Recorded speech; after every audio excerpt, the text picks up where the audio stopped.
The Dharma, incomparably profound and exquisite, is rarely met with even in hundreds of thousands of millions of kalpas. We now can see it, hear it, accept and hold it. May we realize the true mind of the Tathagata. Today is a beautiful rainy afternoon, day 3 of this 7-day sesshin, second in a row in spring 2021. This one is in May. And I'd like to continue sharing with you Kalu Rinpoche's comments on the nature of mind, along with some Sufi poetry that underscores it. There are many different ways to speak of what is unspeakable, impossible to speak about, and it always has to come in metaphor. Kalu Rinpoche tries to put it as straightforwardly as possible. This is one of the apparently the gifts of Tibetan teachers. They have this way of being able to express the Dharma in such simple, easily comprehensible terms. So again, I will be sharing from this book, Luminous Mind, The Way of the Buddha by Kalu Rinpoche.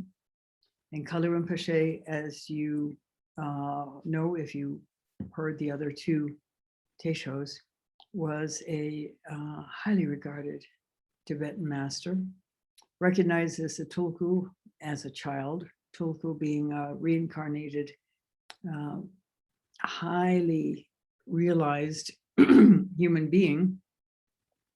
And at 13, he was ordained as a monk. And at 16, he was in his first 3-year, 3-month, 3-day Tibetan meditation retreat, and went on to get advanced degrees in the Tibetan Buddhist system. And then when he was 25, went on a long pilgrimage for many, many years, just deepening his practice, This is typical in Zen as well. Once one has done one's formal training, and in Rinzai Zen, there's a sequence, and it takes about 20-25 years if you're actually living in a monastery or doing concentrated practice. And I should say that it's worth it.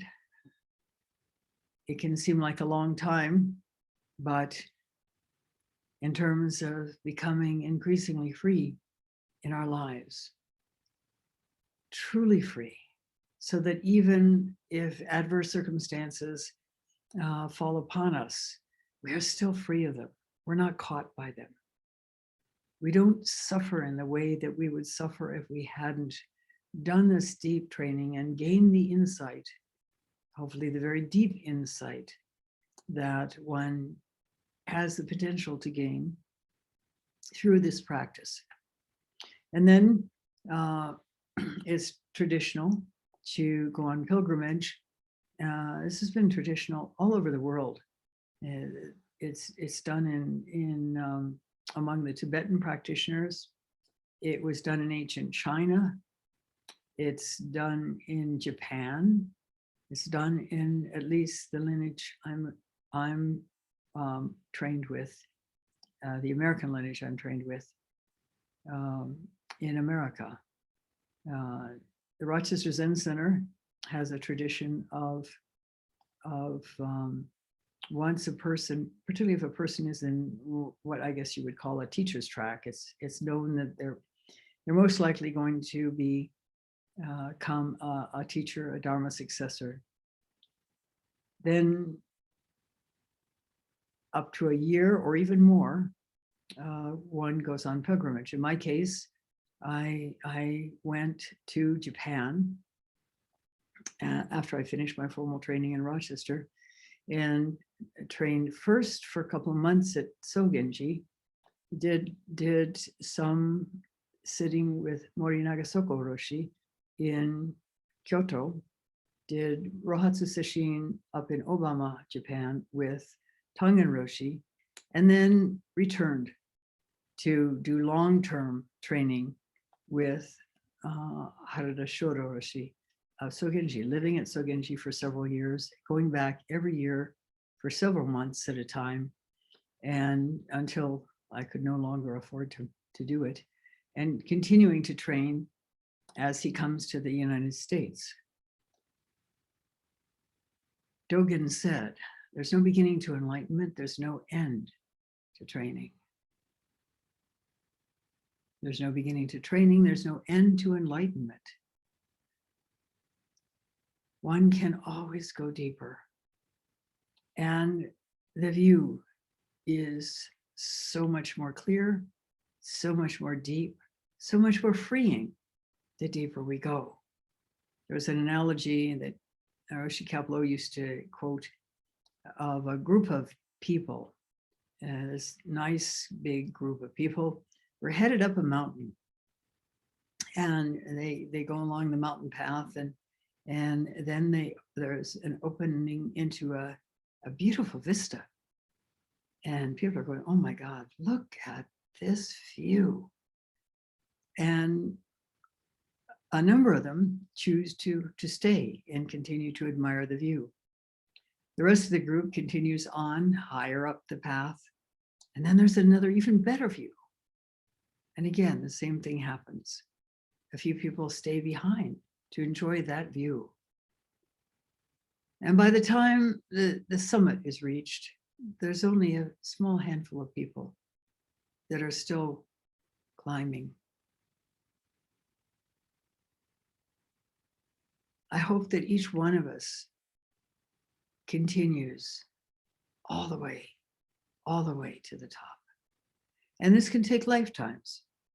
But what joy there is in being on the path, once we get a handle on how it can help us, and not just help us, if we tread it, we will, without doubt, become increasingly free of all the conditioning, all the assumptions, all the potential for suffering that we create through our age-old habit patterns. All too many people stop short, which is sad because there is such freedom to be realized if we persist. It is bought at a price. Anybody who's gone on a long hike up a mountain knows that it has its challenges. We get tired, we get discouraged, we find obstacles in our path, and so on and so forth. But this tiredness, this discouragement, these obstacles in our path are all self-made. We don't realize that, but they are. And once we do begin to realize, then we also have a real grip on how to melt them. And melting really is the word. We don't have to budge them out of the way. We don't have to bulldoze them. We don't have to bury them deep where they will rise again, by the way. We can melt them. And there are very effective ways to do this. It's important as we do our practice to work in that direction and not in the direction of, as John Wellwood wrote so many years ago, when he was concerned as a psychologist and a practicing Buddhist meditator, that people were using the meditation to, as he put it, make an end run around their issues. Practice spiritual bypassing. Those are two of his expressions. Right into the midst of whatever the challenge is the way to go to eventually melt it and become free of it. And as I said, once you get the hang of how to do this, it's quite amazing And no obstacle is too great for you after that. And the practice can go deeper as a result. Of course, motivation is again also a challenge. And there are times when we may be so unmotivated that it seems like everything is dry. In that case, we taste what that lack of motivation tastes like. How does it really feel to be dry? How does it really feel to lack interest in the practice? When we go deeply within, opening our arms to embrace whatever mind state comes up, then it will be short-lived and we can continue to go deeper. There may be overt reasons for the blah, and they can be addressed. But if they're just simply a makyo that's coming up, our own unwitting attempts to stop ourselves in the track, then there are these excellent ways to work with it, to dissolve it. And makyo does come at a certain point, as I've mentioned in the previous teishos. There are two times when it's common for people to experience makyo. Makyo is traditionally called devilish phenomena. And it is actually our own unwitting attempts to stop ourselves in the tracks by providing all kinds of tantalizing entertainment to draw us away from the practice. It can happen early in the practice when we're just starting to get really down to brass tacks. And it can come later in the practice when we're just about to have a Kensho experience. In both of those circumstances, we want to keep drawing the mind back to the practice. And the extended out breath is very, very effective for that. If we really give ourselves fully to the extension of the out breath, fully present with our experience in our body, and reaching through that out breath metaphorically for, we don't even know what, but we know there's something we can awaken to that will be worth experiencing. Then we do 5 or 6 breaths and the makyo will disappear. So now on our 3rd day of sesshin, any of you who are just in this sesshin alone are likely to find, as Dharma sister of mine, Nicolene McMahon, who is the successor of Mitra-roshi and also a therapist, termed the shit hitting the fan. Things can come up that are an attempt to discourage ourselves from continuing with the practice. We get discouraged, or we get frustrated, or things seem insurmountable. Don't believe it. Persist, persist, persist.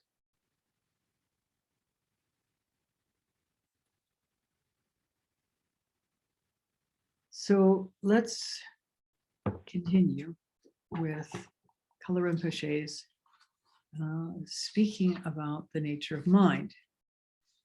And again, I want to share with you this little quote that is at the beginning of the chapter. All phenomena are projections of the mind. Mind is not a mind. The mind is empty in essence. Although empty, everything constantly arises in it. Through the deepest examination of the mind, which is what we're doing in Zazen, may we find its inherent root. And so Kalu Rinpoche speaks of 3 qualities of mind. One, he calls openness, which is the mind that thinks, I want, I am, etc., is not really the mind, but it's an expression. Even though we can't find that mind that says I'm me. It's the fact that it has all these possibilities. He terms openness.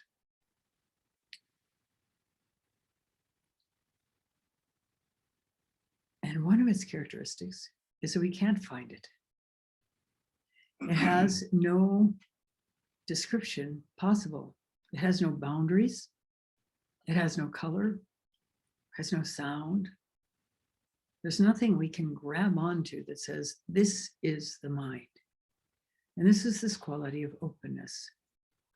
Then he also speaks of the clarity and says, if the mind is indeed essentially open in the sense explained, it is not only open or void, because if it were, it would be inert and would not experience or know anything, neither sensations nor joy and suffering. Mind is not only open, it possesses a second essential quality, which is its capacity for experiences, for cognition, for understanding. And then a third, and he terms this sensitivity. It's an interesting adjective for it, but what it really refers to is an unimpededness of mind. And let's share some of this. For a complete description of pure mind, a third aspect should be added to the first two qualities already discussed, which is sensitivity or unimpededness. When I first read this, I thought, how can we call unimpededness sensitivity? But reading on, the clarity of mind is its capacity to experience.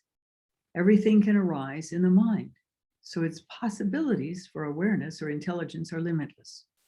The Tibetan term that designates this quality literally means absence of impediment. This is the mind's freedom to experience without obstruction. If we didn't have this quality, we would not be able to come to awakening, because awakening involves perceiving without obstruction. At a pure level, these experiences have the qualities of enlightenment. At a conditioned level, they are the mind's perceptions of each thing as being this or that.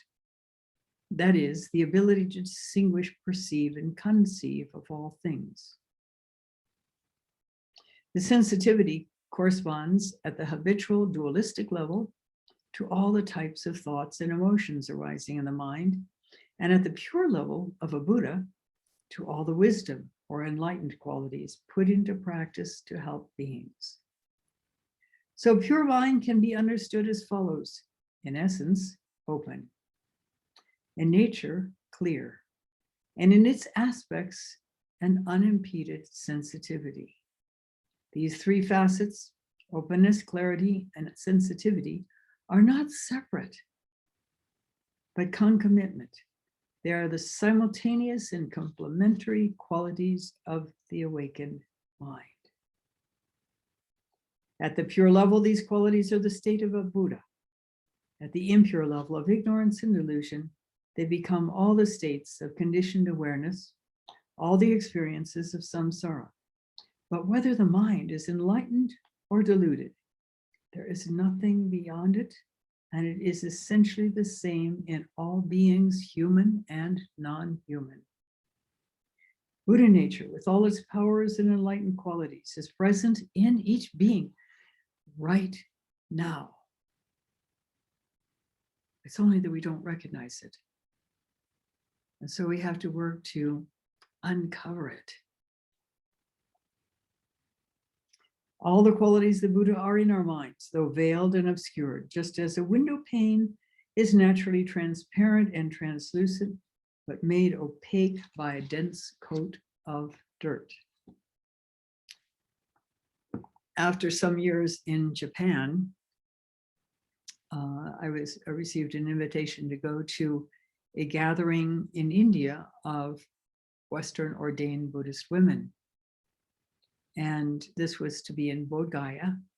So I spoke with Mitra-roshi at the time. I was at Sogenji when that invitation came, and he said, okay, I could go. And I asked him as well if Suzui, who was not yet sensei, could also go. She had just gotten ordained October before that, and this conference was to be almost a whole month long in February in India at Bodh Gaya. And so we were able to manage to fly to Delhi, where all manner of seeming obstacles arose. We thought we had everything arranged ahead of time through fax, but it turned out that it wasn't arranged, and we had to make alternative arrangements. Then, and this kind of thing happens in India all the time, by the way. Then we thought we had a particular train reservation for a particular date, and it turned out it had not been made after all, and that it was no longer available for that date or the next date. But finally, on the third day, it would be available. And so we were able to get tickets for that train, which would have brought us to Bodh Gaya after the conference had begun. Again, this is India. And so we went to the train station a couple hours ahead of time, and the train was delayed. And then it disappeared completely from the listing of trains. And finally, we were able to discern that it was not going to be leaving until about 12 hours later. So we were told the track that it was going to be on. We went back to where we were staying. And again, 2 hours ahead of time, just to be careful, we went back to the train station and waited at the track that it was supposed to be on, and nothing happened. And so with persistence, we were able to discern that it was actually going to leave from another track quite a bit away. We made our way to the other track, and then of course it's chaos trying to get on a train in India.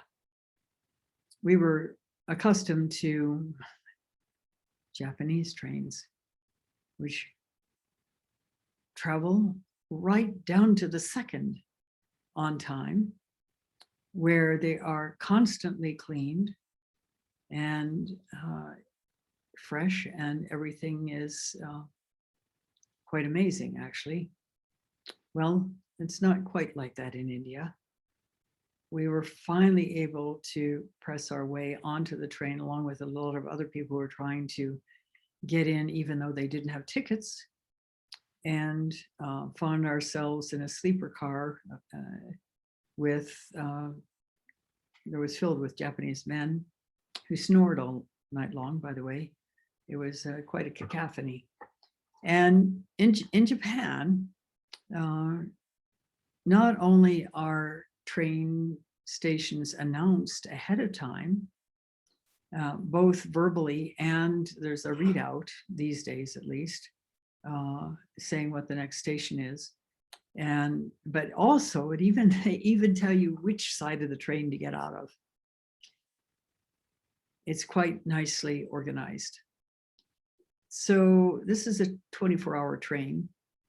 And the next morning, we began to wonder, since they were not announcing stations at all. And we, thankfully, Sozui's father had provided us with maps of India. And when we went across a bridge over a very broad river, and that was able to give us a sense of where we were in the map. And we could see that in a few hours, perhaps we might be at our destination, which was going to be Gaya. And so we tried to look out the windows to see the names of the stations. The train didn't even stop at a lot of them. Sometimes it just slowed down and then sped up. Sometimes it didn't even do that. Sometimes it stopped for a couple of minutes, and purveyors of all kinds of things crowded around trying to sell food and stuff to the people in the train cars. There was no apparent organization to it. And so we began to wonder how we are going to figure out when to get off the train and whether or not we'd actually be able to get off it. Would it even stop in Gaia? We tried to look out the windows, but the windows were so full of grime. It was extremely difficult to discern anything outside them, just like those of us who are caught in delusion, conditioning, misunderstanding, misperception, and all of our negative habit patterns, all of our habit patterns, period. I mean, they're not all negative. Some of them are pretty good, but they are still habit patterns that drive us to behave in certain ways. Well, when we finally realized we were getting quite close, we asked one of our fellow travelers if he would let us know when Gaia was coming up. And we were dressed in our robes, in our Buddhist robes. And so we decided we better go out to the platform at the back of the train, just in case we actually needed to jump off if it didn't stop. And he followed us out onto the platform and said, "Are you a Buddhist?" And we said, "Yes." And then he said, "My name is Siddhartha." At which point the train briefly stopped. We hopped off and then began the challenge of deciding which motorcycle taxi we were to ride to get to Bodh Gaya. As it turns out, again, this being in India, nobody else got there on time either. And it was probably just as well we did, because the night before we arrived, 2 Westerners had been murdered in Bodh Gaya, which is a little town.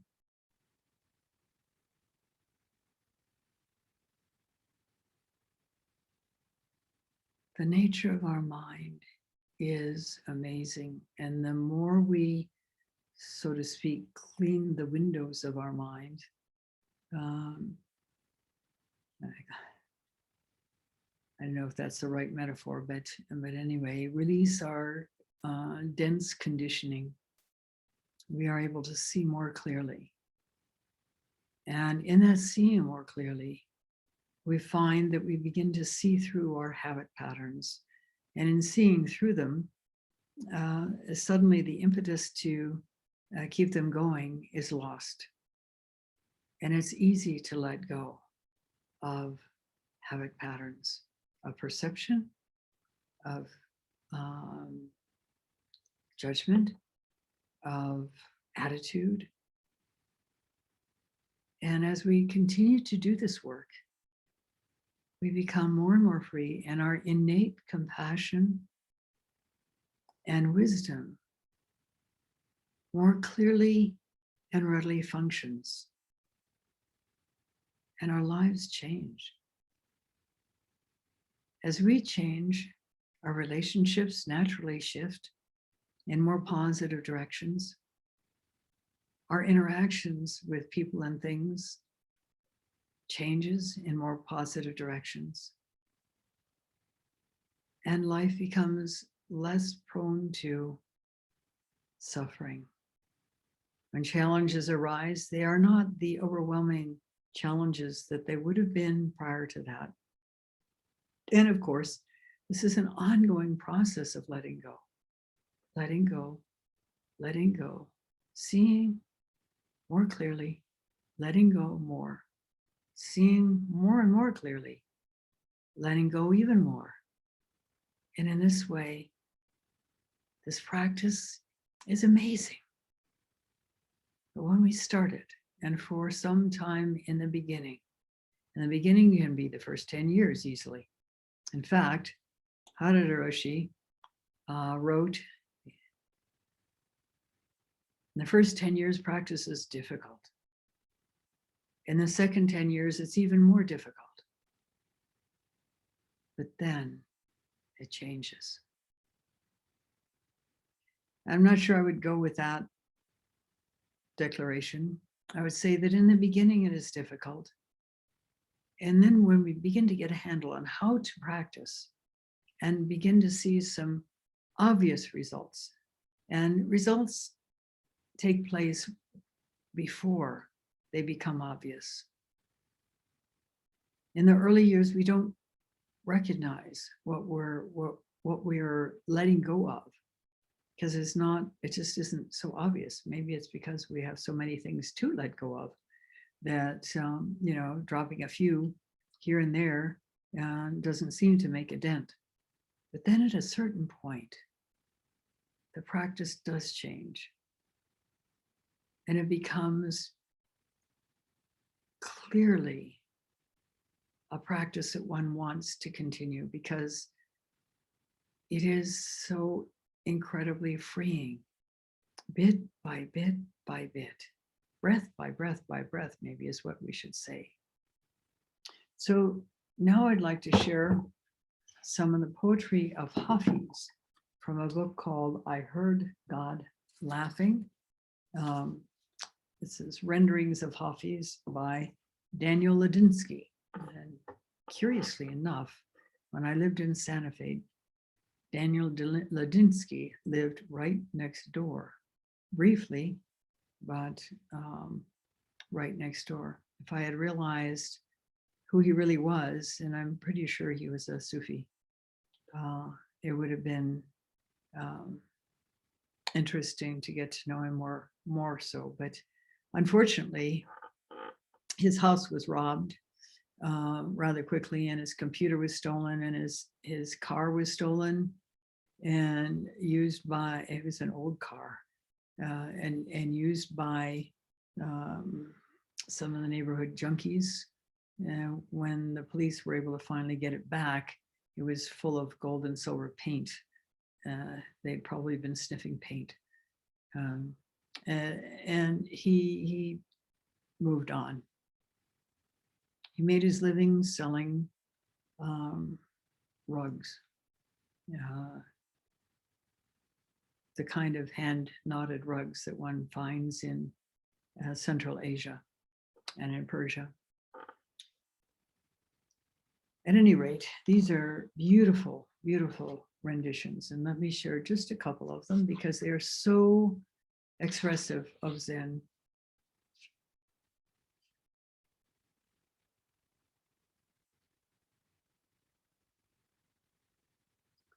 I wish I could show you, when you're lonely or in darkness, the astonishing light of your own being.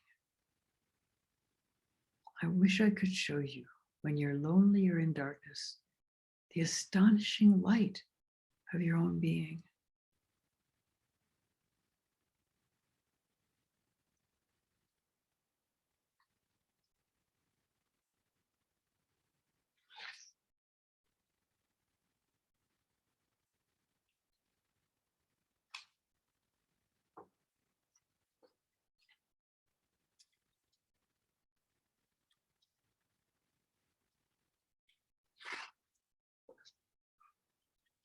I'm trying to get it this one. Here we go.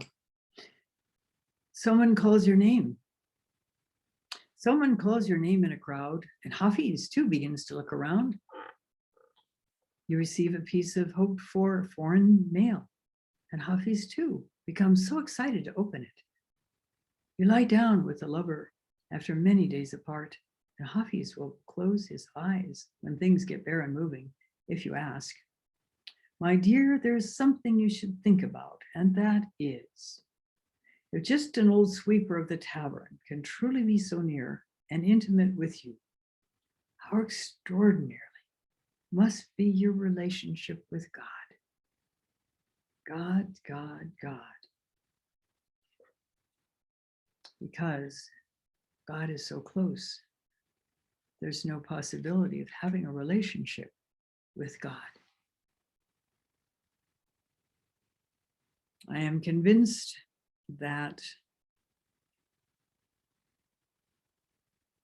the early Christians, when they called it God, were really referring to Buddha nature, not anything outside of ourselves. And even in the Bible, it speaks to that. My brilliant image. One day, the sun admitted, I'm just a shadow. I wish I could show you the infinite incandescence that has cast my brilliant image. I wish I could show you when you're lonely or in darkness, the astonishing light of your own being. The astonishing light of your own being. And through ongoing, courageous zazen, we gradually reveal that astonishing light and live more fully its truth. This is what we are called to. That's why we're sitting here listening to this talk, because something has called us, some inner sense that there's something we're not quite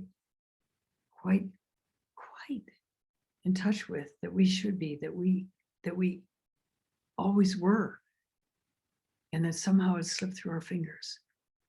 And through this practice, you will realize that astonishing light of your own being. I thank you for listening. Stop now and recite the 4 vows.